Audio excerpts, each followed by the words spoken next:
जय माई की नमस्कार। एक बार फिर आप सभी का स्वागत है हमारे चैनल सनातनी तीर्थ में। सांप सांप का नाम सुनते ही सबको भय लगता है, लगना भी चाहिए। हमारे देश में प्रतिवर्ष हजारों लोग सर्पदंश से अपनी जान गंवा देते हैं।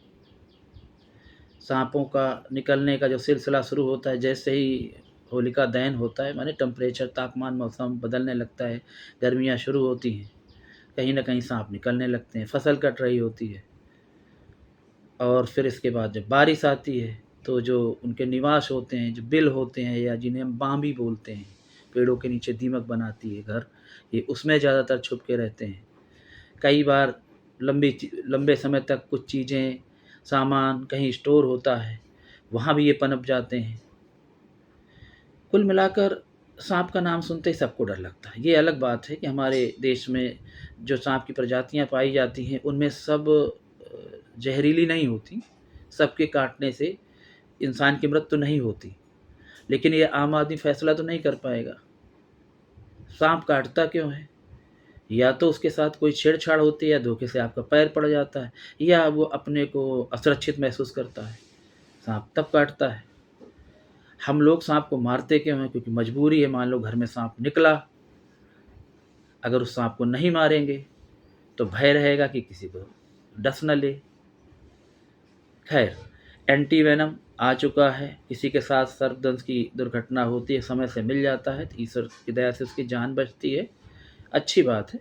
लेकिन सांपों को हमारे सनातनी संस्कृति में, हमारे शास्त्रों में, हमारे पुराणों में भगवान का दर्जा मिला है।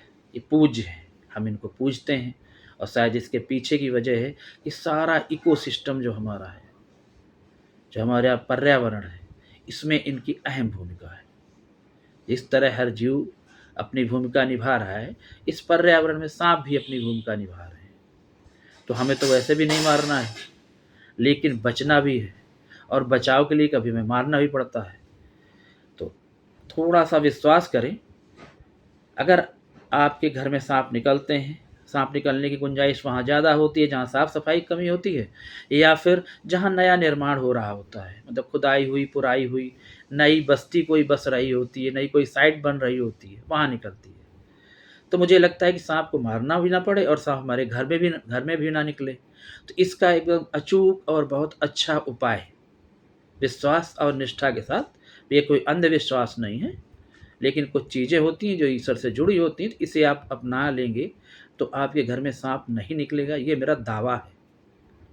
मध्य प्रदेश का जिला दतिया जिले में जो विंध्य की पहाड़ी है, नदी किनारे, वहाँ है रतनगढ़ वाली माता का मंदिर। दतिया से 60 किलोमीटर, रतनगढ़ वाली माता। कभी जाने का मौका मिले तो वहाँ से माँ की एक फ़ोटो ले आइए। फ़ोटो को सिर्फ घर में रख लीजिए, जैसे सब देवी देवताओं से प्रार्थना करते हैं, एक फूल चढ़ाते हैं माँ को, एक फूल चढ़ा दीजिए। नियमित प्रार्थना करिए कि माँ, हमें ऐसी स्थिति ना आए कि हमें सांप को मारना पड़े या हमारे घर में सांप निकले, सांपों से मेरी रक्षा करिए। वादा करता हूँ आपके घर में कभी सांप निकल नहीं सकते और आप सुरक्षित रहेंगे। आप पूज्य मानते हैं, आपकी आस्था भी बरकरार रहेगी सांपों के प्रति। दूसरी बात, अब हर आदमी जल्दी से नहीं पहुंच सकता, कभी योजना बनाएगा तब जाएगा, तो बहुत आसान सा तरीका है कि आप इंटरनेट पे जाइए, रतनगढ़ दतिया मध्य प्रदेश टाइप करेंगे, इमेज डाल देंगे, रतनगढ़ वाली माता, फ़ोटो डाउनलोड हो जाएगी, उसको फ्रेम करा लें, घर में पूजा घर में रख लें। मुझे उम्मीद है यह जानकारी आपको ज़रूर अच्छी लगी होगी। इसको लोगों तक भी पहुंचाएं, क्योंकि लोग बहुत परेशान रहते हैं कि मुझसे पाप हो गया अगर सांप को मार दिया। नहीं मारते तो भय का जीवन जी रहे होते हैं। तो रतनगढ़ वाली माता पर भरोसा करके उनका एक फ़ोटो घर पे रखिए, एक फूल चढ़ाइए, हाथ जोड़िए, कभी सांप नहीं निकलेगा। जय माई की तो चिंता काहे की।